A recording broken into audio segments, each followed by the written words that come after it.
आदित्य ठाकरे को सीएम बनाने की तैयारी न केवल ठाकरे परिवार ने कर ली थी, बल्कि उनके चाहने वाले जितने भी शिवसेना में नेता हैं, युवा नेता हैं, सब ने कर ली थी। लेकिन अब जैसे जैसे एनसीपी, कांग्रेस और शिवसेना का गठबंधन एक आकार लेता हुआ नजर आ रहा है, मीटिंगें हो रही हैं और मीटिंग पॉजिटिव दिशा में जा रही हैं, ये खबर आने लगी है कि शिवसेना का कोई भी सीनियर नेता ये नहीं चाहता कि आदित्य ठाकरे सीएम बने। उनका कम अनुभव, कम उम्र और उनकी ट्यूनिंग जो सीनियर नेताओं के साथ है, वो इसके लिए जिम्मेदार है। वो नहीं चाहते कि कहीं भी कैसे भी कोई भी ऐसा नेता सीएम बने जो ना एनसीपी का दबाव झेल पाए, ना कांग्रेस का दबाव झेल पाए, और अनुभवी तो है ही नहीं आदित्य ठाकरे। इसको लेकर तमाम सारी चर्चाएं अंदर खाने शुरू हो गई हैं और संजय राउत ने तो अपनी इच्छा भी मीडिया के सामने जता दी। जब हमारी रिपोर्टर प्रीति सोमपुरा ने उनसे पूछा कि कौन होगा सीएम, सुनिए उनका जवाब। 5 साल तक शिवसेना का मुख्यमंत्री होगा, ऐसा तय किया गया है। तो शिवसेना की तरफ से कौन मुख्यमंत्री होगा, आदित्य ठाकरे या उद्धव ठाकरे? कोई भी हो, लेकिन ठाकरे परिवार से ही हो,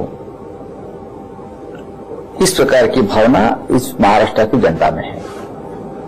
हमारे जो विधायक चुनकर आए हैं, उनका भी ये मत है। और मैं कहूं तो मैंने बार बार कहा है और उद्धव जी को भी कहा है कि राज्य का नेतृत्व आपको करना पड़ेगा।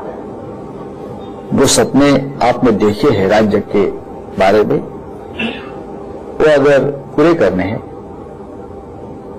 तो नेतृत्व आपको करना पड़ेगा सरकार का। और मुझे विश्वास है, मैं बार बार उनसे ये बात करता रहूंगा। लगभग तय हो चुका है कि आदित्य ठाकरे विधायक रहेंगे। हो सकता है उन्हें मंत्री बना दिया जाए या फिर उन्हें शिवसेना के बाकी काम सौंप दिए जाएं, पार्टी के काम सौंप दिए जाएं, लेकिन मुख्यमंत्री तो वो कतई नहीं होने जा रहे हैं। उद्धव ठाकरे पर दबाव बनाया जा रहा है इस तरह से बयान देकर, जो संजय राउत ने कहा कि आप बनिए सीएम और आप अच्छे से कांग्रेस और जो एनसीपी का दबाव है, पवार जैसे दिग्गज नेता हैं, इधर कांग्रेस में तमाम अशोक चव्हाण, पृथ्वीराज चव्हाण जैसे नेता हैं, वो लोग प्रेशर बनाएंगे, उन्हें उद्धव ठाकरे के नाम पर ही रोका जा सकता है। लेकिन उद्धव ठाकरे इधर मुश्किल ये है उनके लिए कि उन्हें भी या तो किसी भी तरह विधायक बनना पड़ेगा। पहले से एक विधायक की कुर्सी वर्ली में ले ली गई, शिवसेना के विधायक थे, आसानी से सीट जीतते थे, उसमें आदित्य ठाकरे बन गए। अब उनके लिए कोई सीट का इंतजाम करना पड़ेगा।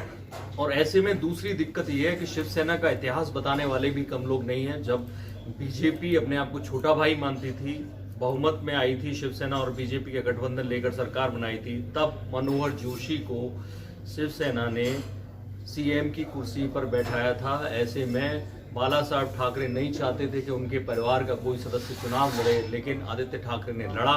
और अब दो पार्टियों का गठबंधन साथ में लेकर इतने अल्पमत में रहने के बावजूद उद्धव ठाकरे जो अध्यक्ष भी हैं शिवसेना के, वो ये कुर्सी संभालें और वो भी कांटों से भरा ताज है, तो ये काफी मुश्किल होगा। लेकिन ये मोटे मोटे तौर पर तय माना जा रहा है कि उद्धव ठाकरे ही शिवसेना से सीएम के कैंडिडेट होंगे, अगर आखिरी समय पर कोई और दिमाग में आइडिया उनके नहीं आता है तो। बाकी बड़ी खबरों के लिए देखते रहिए इंडिया न्यूज, सब्सक्राइब करें इन खबर। थैंक यू, नमस्कार। इन खबर चैनल को सब्सक्राइब करें और बेल आइकन दबाना ना भूलें।